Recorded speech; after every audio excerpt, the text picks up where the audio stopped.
memandang keindahan-Mu Yesus. Syukur bagi kesetiaan-Mu di sepanjang hidupku. Dan ku angkat tanganku ke tahta kasih karunia, ke tahta kasih dan karunia-Mu. Tak sekalipun Kau tinggalkanku, Yesus sahabatku. Haleluya, haleluya.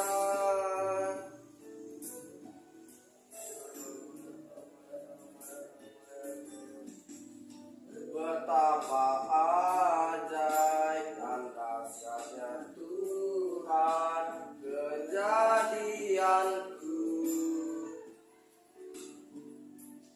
Kau menenun diriku serupa gambaran-Mu.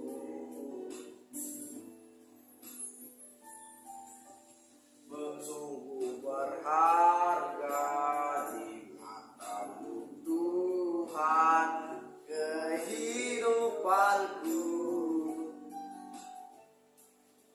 Kau membawa hatiku mendekat erat dengan hati-Mu. Ku mengangkat wajahku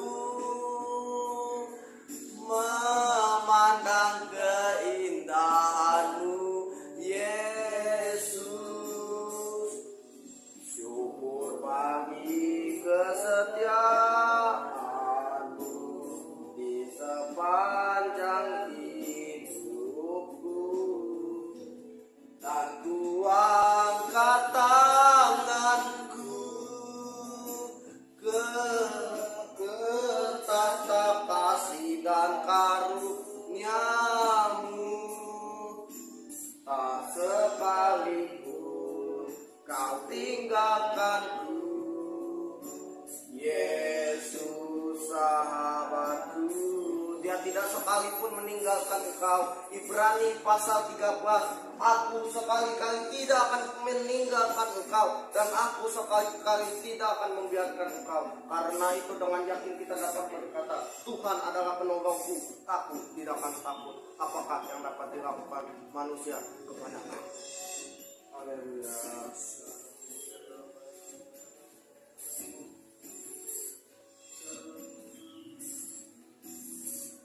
Jangan berkata seperti juru selamat yang bisa menyelamatkan dirimu. Nyanyikan lagu ini. Ku mengangkat wajahku memandang keindahan-Mu Yesus. Syukur bagi kesetiaan-Mu di sepanjang hidupku. Dan ku angkat tanganku ke tahta kasih dan karunia-Mu.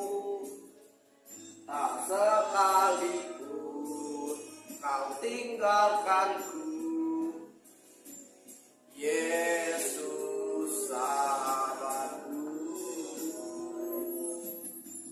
Tak sekalipun Kau tinggalkanku, tak sekalipun Kau tinggalkanku, tak sekalipun Kau tinggalkanku,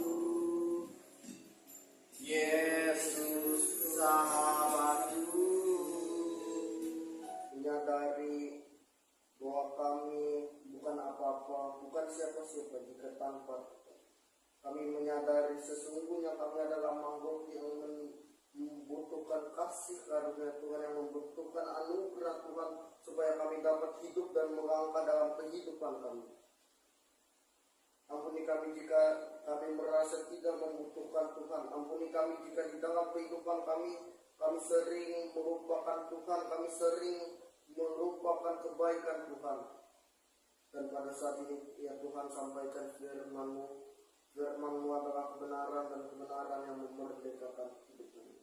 Di dalam nama Tuhan Yesus, semua yang siap diberkati sama-sama berkata amin. Shalom. Ya, apa kabar? Sehat, tua, makmur, panjang umur, sudah diberkati Tuhan.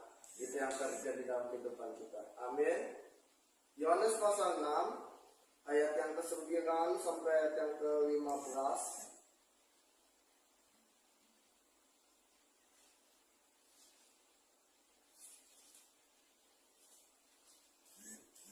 Yohanes pasal yang ke-6 ayat yang ke-9 sampai ayat yang ke-15.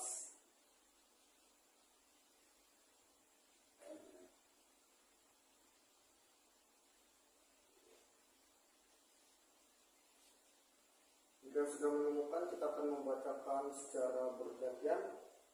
Di sini ada seorang anak yang mempunyai 5 roti jelai dan 2 ikan. Tapi apakah arti itu untuk orang sebanyak ini?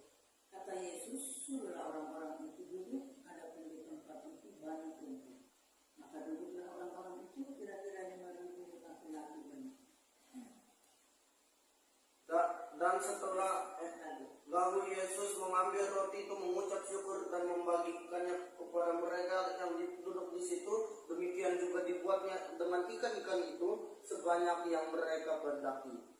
Dan setelah mereka kenyang, dia berkata kepada murid-muridnya, kumpulkanlah potongan-potongan yang lebih supaya tidak ada. Ayat yang ke-13. Maka mereka pun mengumpulkannya dan mengisi 12 bakul penuh dengan potongan-potongan dari 5 roti jelai yang lebih setelah orang makan. Ketika orang-orang itu melihat mukjizat yang telah mereka adakannya, mereka berkata, dia ini adalah benar-benar nabi yang akan datang ke dalam dunia. Sama-sama. Karena Yesus tahu bahwa mereka hendak datang dan hendak membawa dia dengan paksa untuk menjadikan dia raja, yang menyingkir pula ke gunung seorang kuasa dari ucapan syukur. Kita hari ini belajar tentang kuasa ucapan syukur. Apa? Kuasa ucapan syukur. Katakan kiri kanan, ucap syukur. Kalau kita membaca ini udah gak asing, bahkan di sekolah minggu pun diajarin tentang 5 roti dan 2 ikan. Tapi ketika kita membaca, tentu rema yang didapatkan masing-masing orang berbeda, dan kita menyadari bahwa apa sih yang Tuhan Yesus lakukan dengan 5 roti dan 2 ikan dan hubungannya dengan khotbah kita hari ini. Bentar ya. Yes. Okay.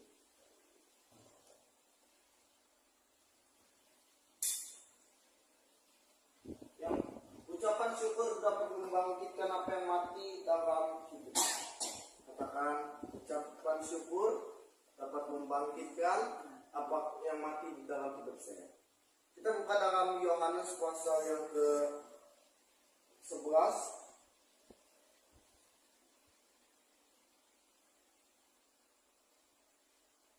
Ayat yang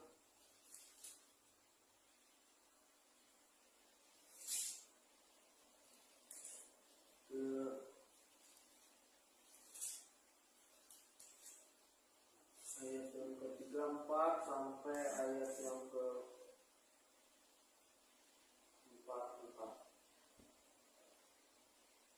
Di manakah dia yang kamu baringkan? Jawab mereka, Tuhan, marilah dan lihatlah. Maka menangislah Yesus. Kata orang-orang Yahudi, lihatlah betapa kasihnya kepadanya. Tetapi beberapa orang di antaranya berkata, ia yang memulai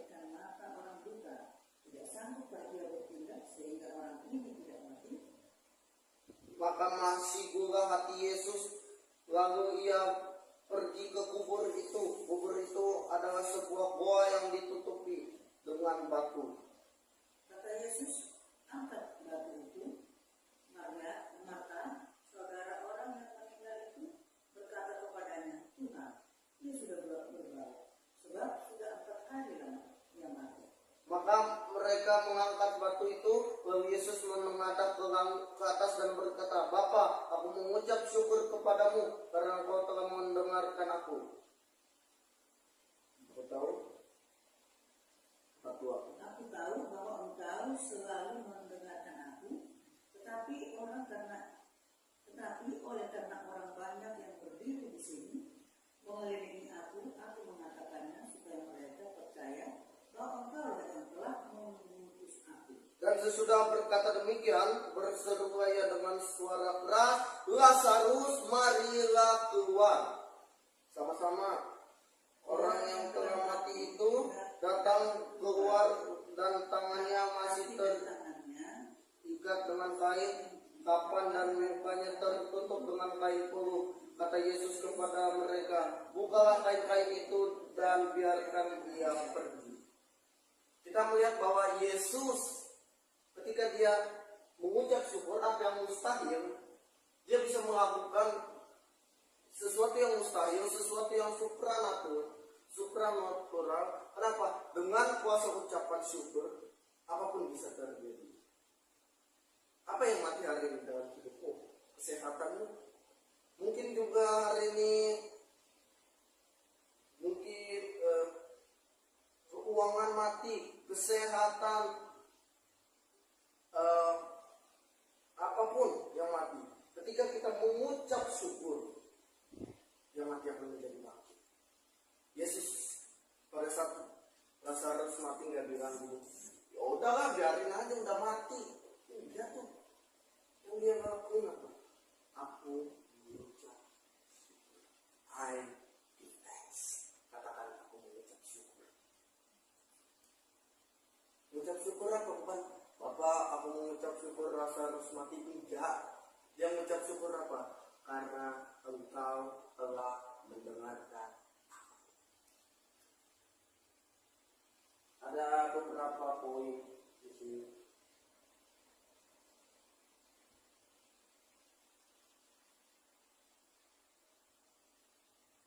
Tentang kuasa ucapan syukur. Yang pertama, aktifkan mujizat dengan ucapan syukur. Aktifkan mujizat dengan ucapan syukur.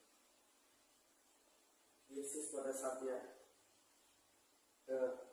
Lazarus mati, yang dia lakukan adalah bersyukur.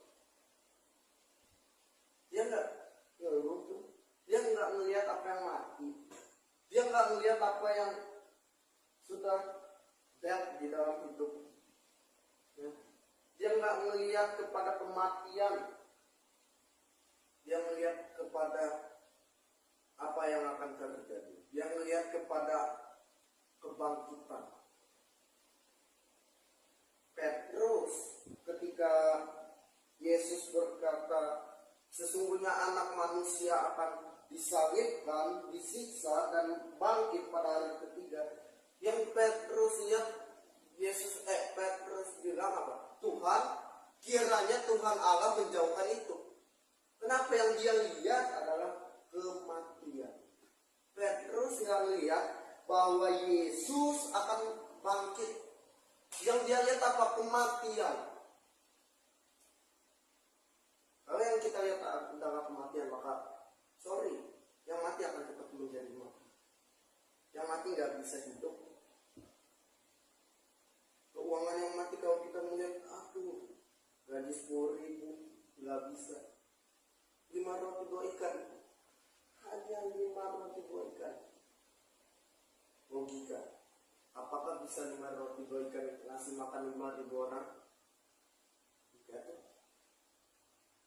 Andreas tuh tahu tuh, pas dia kasih ke Yesus.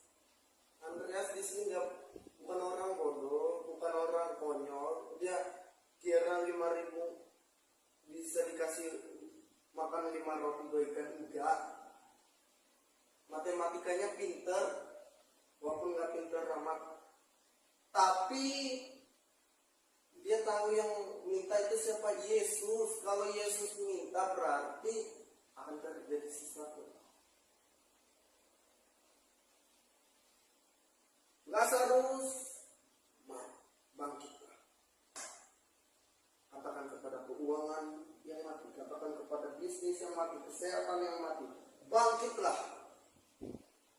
Makanya visi Indonesia tahun 2022 adalah pulih lebih cepat, bangkit lebih kuat. Ketika kita ingin mengalami pemulihan, ketika kita ingin mengalami pemulihan, restoration, ketika kita ingin melihat Allah memulihkan kita, ucap syukur. Tetapi carilah dahulu kerajaan Allah dan kebenarannya, maka semuanya itu akan ditambahkan. Jangan lihat kepada berkatnya, jangan lihat kepada tetapi semuanya itu akan ditambahkan kepadamu. Cari yang pertama, cari kerajaan Allah dan kebenarannya. Yang kedua adalah jangan pernah pergi dari panggilan Allah. Yang kita sudah selesai bahas apa? Yunus. Kenapa? Apa yang terjadi? Dia pergi dari panggilan Allah. Dia pergi dari pelayanan. Dia pergi dari Tuhan ada padaku, oleh sebab dia telah mengurapi aku untuk mengutus orang, untuk membebaskan orang tawanan, memelekkan mata orang buta. Dia pergi dari pelayanannya. Kenapa? Karena dia melihat apa? Kejahatan. Ini nggak layak itu. Ketika kita pergi dalam berdoa,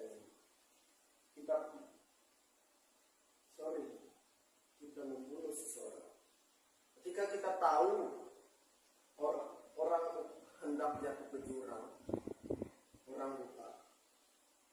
Dia buta nih, kita bisa lihat.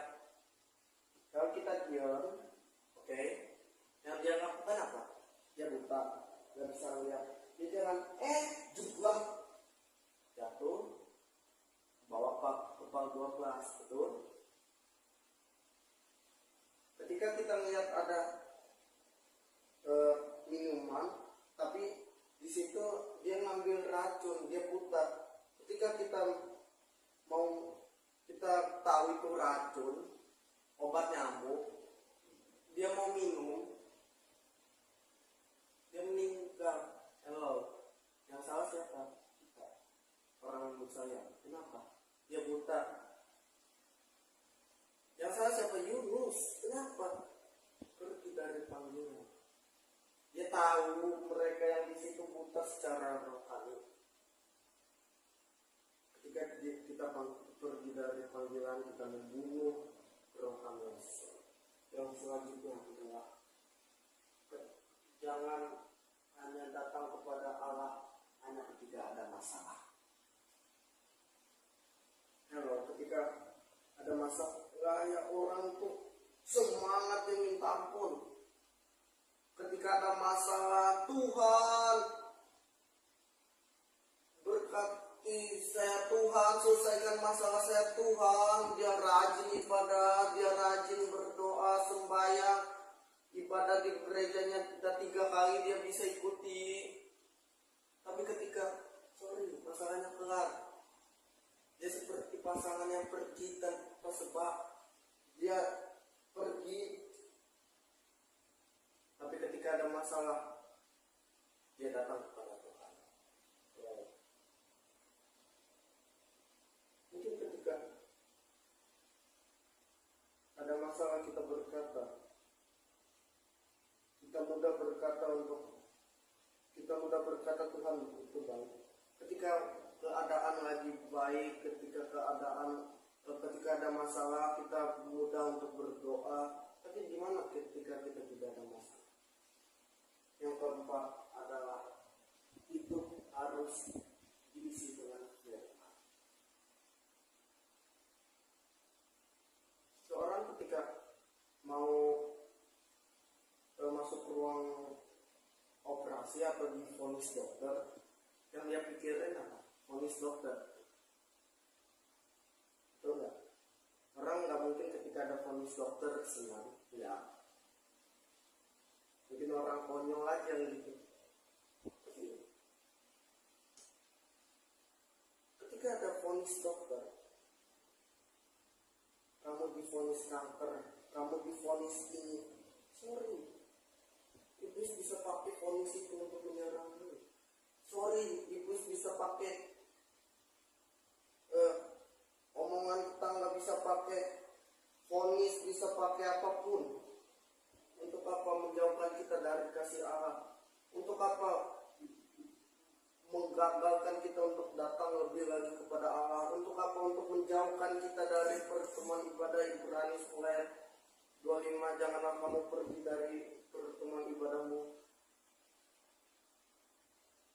Vonis iman timbul dari pendengaran akan firman Kristus.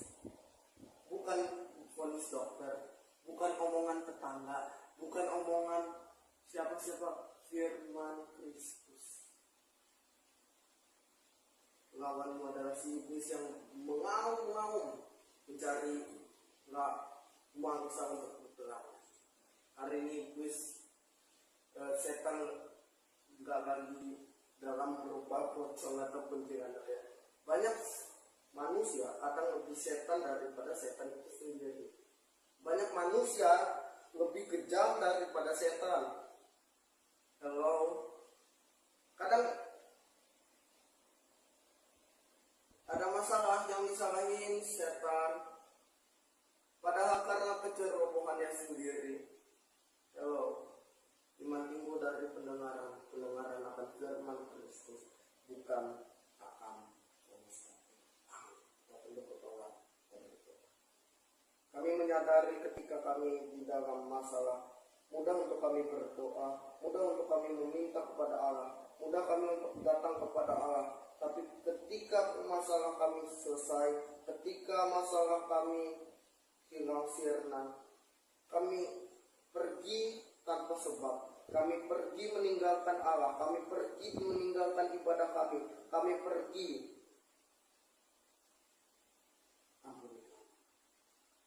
Kami berdoa bagi mereka yang sakit, Tuhan menyembuhkan mereka oleh bilur-bilur Tuhan Yesus, mereka sudah sembuh. Kami berdoa bagi hamba-hambamu, pendeta, vikaris, penutua, diakon atau siapapun yang bertugas di dalamnya, Tuhan memberkati mereka. Kami berdoa bagi mereka yang dalam kesendirian mereka, baik janda, duda, yatim piatu, orang jompo, fakir, miskin yang terpenjara, Tuhan melawat mereka. Ini doa dan seru kami yang kami naikkan di dalam nama Tuhan Yesus Kristus yang telah mengajar kami berdoa. Bapa kami yang di sorga, dikuduskanlah namamu, datanglah kerajaanmu, jadilah kehendak-Mu di bumi seperti di sorga. Berikanlah kami pada hari ini makanan kami yang secukupnya, dan ampunilah kami atas kesalahan kami, seperti kami juga mengampuni orang yang berdosa kepada kami. Dan janganlah membawa kami ke dalam pencobaan, tapi lepaskanlah kami daripada yang jahat. Karena Engkau yang punya kerajaan, kuasa dan kemuliaan sampai selama-lamanya. Terimalah berkat dari Allah Bapa dan cinta kasih dari Tuhan Yesus Kristus dan persekutuan dari Allah Roh Kudus menyertai kita dari sekarang dan sampai selama-lamanya.